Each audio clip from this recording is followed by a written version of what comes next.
Hey, good afternoon. Hey, I'm on day one.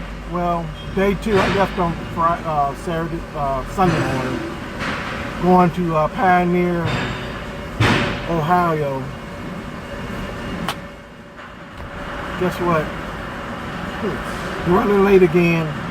It wasn't because of me this time, 7 o'clock wrong like I did last week. I had a breakdown. I was taking the I-57. Had a lot of construction work on that right there by Marion, Illinois. Got a lot of construction.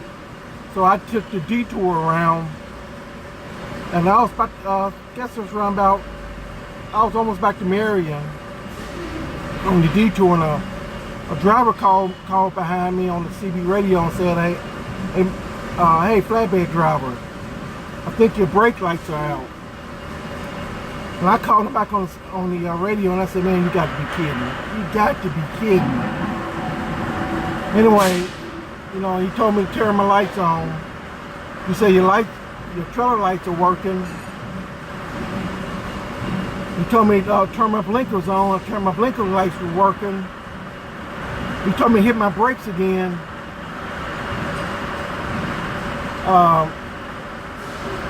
No brake lights. So I pulled off on I-57. I got back on I-57, and I found the truck stop right south of Effingham, Illinois. I pulled off and did my 30-minute break, and I tried to troubleshoot the problem. And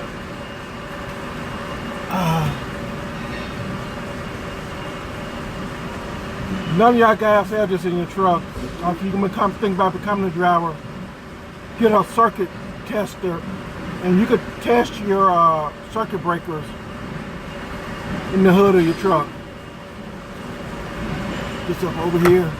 Anyway, I started testing the breakers, and I found about 3 breakers that were not. I wasn't getting a little light on the circuit breaker tester. So anyway, I called Maverick. I just wanted to narrow it down which one it was. The Maverick shop told me, just any major corporation, they don't even want you changing breakers in the truck, which is crazy. So anyway, they told me to go to a shop. So I was about 30 miles from Effingham. I drove to Effingham at the TA, and you got to sit. When you ever breakdowns does not, you just go in and just tell them you got to send in on your Omnicom on breakdown, what's wrong, where you at. So they'll set it up to get it fixed.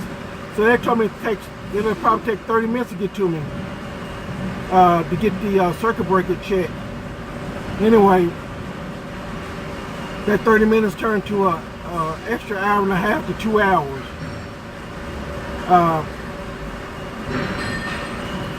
Yeah, about 2 hours.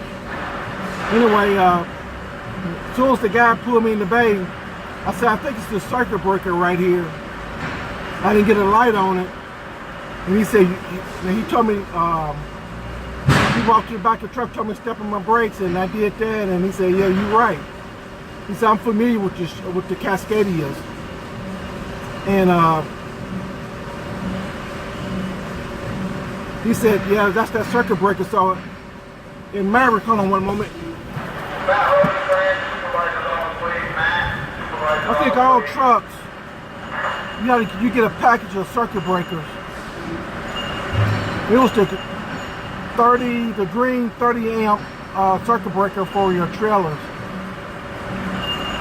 Anyway, he had some needle nose pliers, which I didn't have no needle nose pliers, which I will have some next week when I get back on my truck. It'll be apparent in my truck. So if I have this problem next time, I won't get delayed 2 hours. It was a simple fix, but to remedy that, I would have that the needle nose pliers in my truck next time, and I'll fix it myself. Because the guy, I talked to the guy at TA Maverick, I called the Maverick shop, and they told me to come told me to go call it in to FleetNet to get it fixed. And the guy at TA said, man, they don't want you, they don't want none of these fleet drivers working on the trucks. They don't even want you in the engine, basically.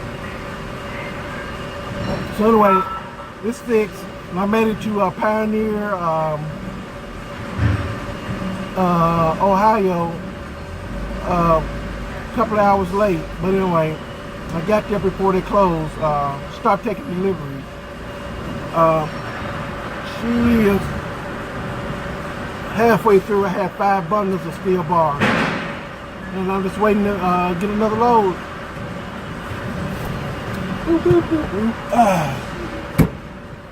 Anyway, give y'all guys an update on my second load for the week. Talk to you later on.